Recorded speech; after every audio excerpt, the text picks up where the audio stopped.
Você sabia que seu corpo tem vários fenótipos e que os fenótipos definem muito daquilo que você é, como que você vive, como que você se alimenta e como que você se exercita?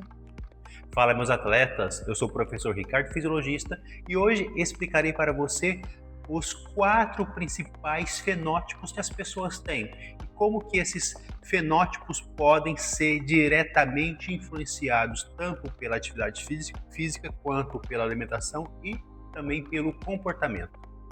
O fenótipo ou os fenótipos mais conhecidos para grande parte das pessoas, ou mesmo entre os profissionais da área da saúde, da medicina, da educação física, da fisioterapia, entre outros, na realidade são mais os fenótipos, chamados fenótipos anatômicos, que nós já sabemos quais são: o androide, o ginoide, o misto. Mas se você não sabe, explicarei aqui. O que é o fenótipo androide? O fenótipo androide é aquela pessoa que tem um acúmulo excessivo, anormal ou em destaque na região abdominal. Essa característica de fenótipo androide, ela se dá sobretudo em homens. Evidentemente, nós temos muitas mulheres que têm também este excesso, esse acúmulo excessivo de gordura na região abdominal, mas, de um modo geral, os homens têm esta predominância, esta prevalência. No entanto, já as mulheres já carregam, as mulheres obesas, elas têm mais uma característica de fenótipo ginoide, ou seja, um acúmulo de gordura excessivo na região do quadril. Isso é muitas vezes explicado devido ao aparelho reprodutor estar nessa região e demandar de muita energia. Então esta é uma das explicações pelo qual as mulheres têm mais gordura acumulada na região do quadril, ou seja, a gordura ou o fenótipo ginoide. Existe também uma outra característica, um outro tipo anatômico, que é aquela pessoa que tem uma característica mista, ou seja, ela tem tanto gordura acumulada na região abdominal quanto também na região do quadril. Então nós chamamos esse tipo de pessoa com um fenótipo anatômico misto. Existe também o fenótipo chamado fenótipo funcional. Este fenótipo, talvez ele não seja tão discutido exatamente dessa forma. Ele é muito discutido, mas não exatamente da forma na qual eu estou propondo aqui. Eu estou, na verdade, destacando, na verdade a proposta não é minha, ela já existe, que é a perda da função. Então a pessoa, nós não estamos aqui caracterizando o aspecto anatômico, androide, ginoide, misto. Nós estamos apenas caracterizando como se essa pessoa tem ou não uma perda significativa de função motora, de movimento. Então, quando pensamos em movimento, pensamos que o exercício físico melhora a sua disposição, a sua capacidade de se movimentar. Então, aqui eu destaco o treinamento funcional, que dá uma maior ênfase à melhora do movimento. Ao passo da musculação ou a corrida, evidentemente, são atividades que melhoram o movimento, mas o treino funcional, de um modo particular, desenvolve todos os principais movimentos. Então, o que acontece? A pessoa, ela muitas vezes perde essa capacidade de função, de movimentar-se, por falta de habilidade, mesmo por falta de treinamento ou por uma perda significativa de massa muscular. Isso se dá muito em idosos. Os idosos, ou aliás, pessoas depois de 30 anos começam a entrar num processo chamado sarcopenia, que é a perda gradual e contínua de massa muscular, que se dá em média de 1% ao ano, ao passo que uma pessoa de 60 anos, hipoteticamente, teria perdido 30% de sua massa muscular.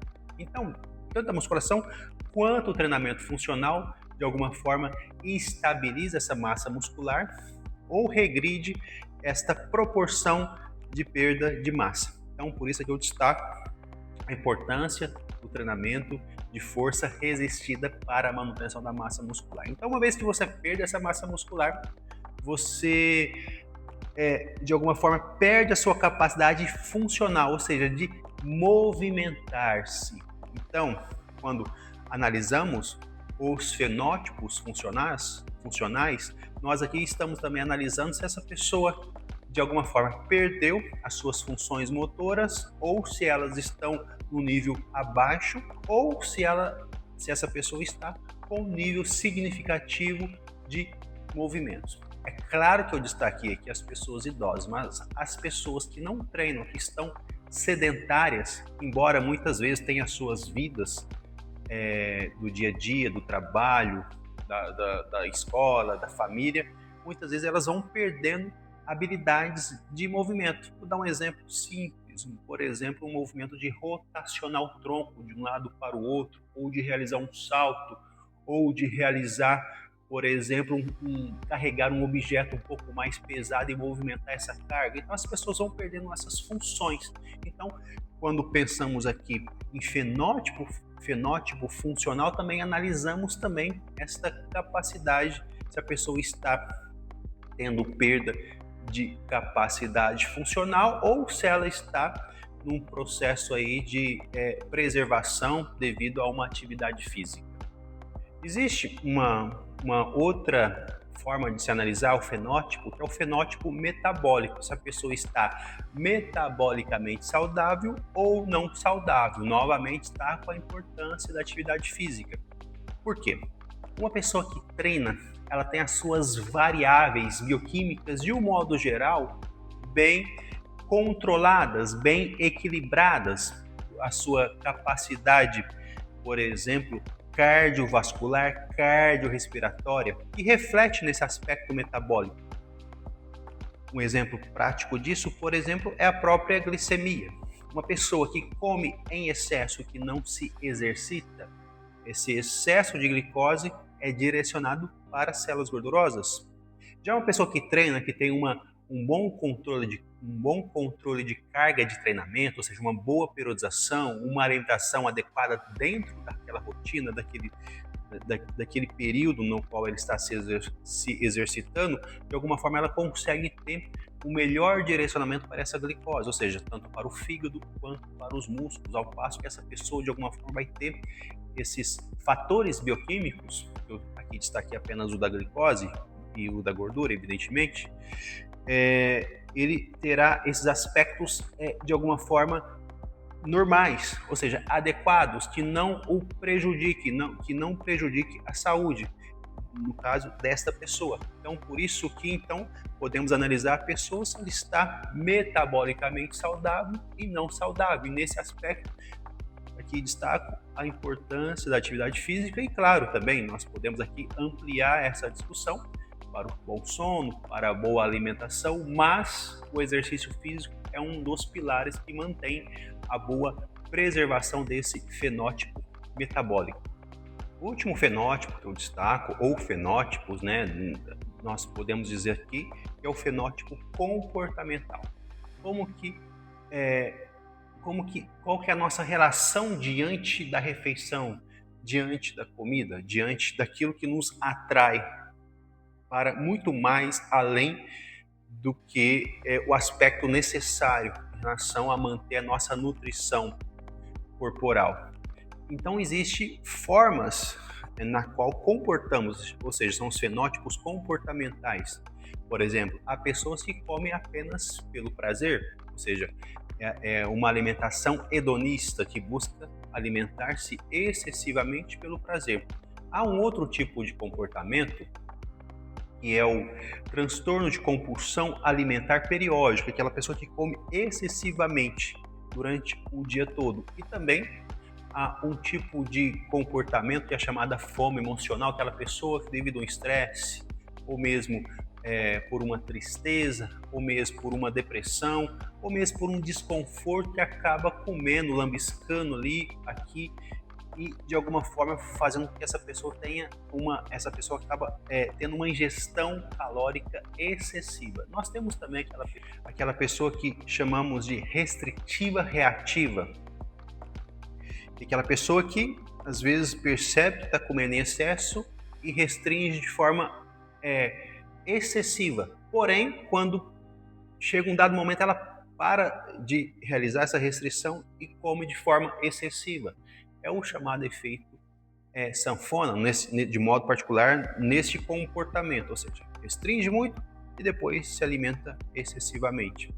E também nós temos aquela pessoa que é hiperreativa, ou seja, ela não consegue se controlar em nenhum ambiente, ou seja, ela devora tudo que vê, ou seja, o ambiente que determina aquilo que ela irá alimentar, aquilo que ela irá comer. Então essa pessoa não consegue ter o bom senso, não consegue ter o bom equilíbrio diante daquele prato suculento, talvez não seja o momento adequado para que ela se alimente.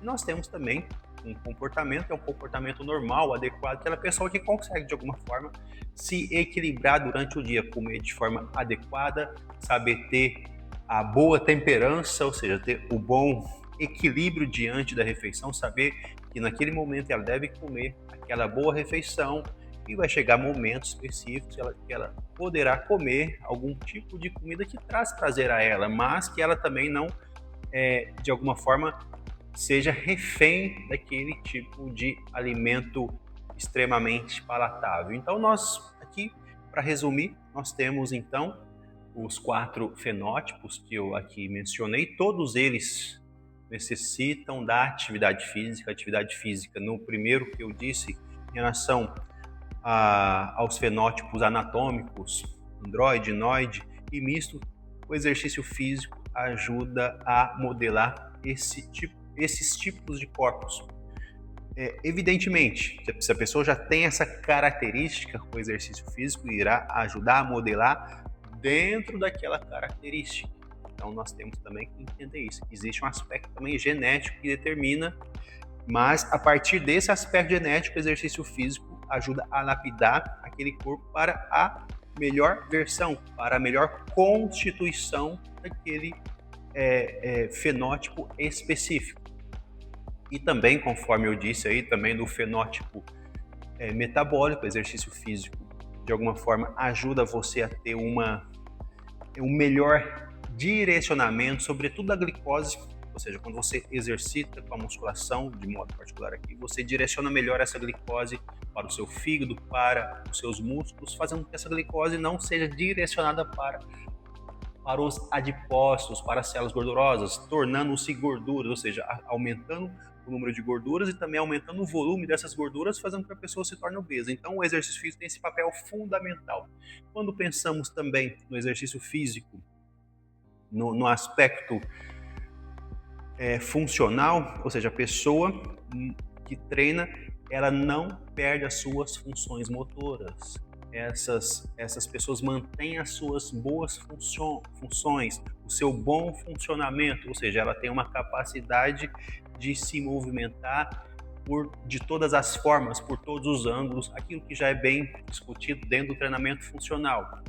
E também no aspecto comportamental, uma pessoa que se exercita tende, de alguma forma, a tentar pelo menos integrar outros aspectos do comportamento, não apenas o exercício físico. A pessoa é disciplinada no exercício, de alguma forma, ela tenderá a ser também disciplinada no aspecto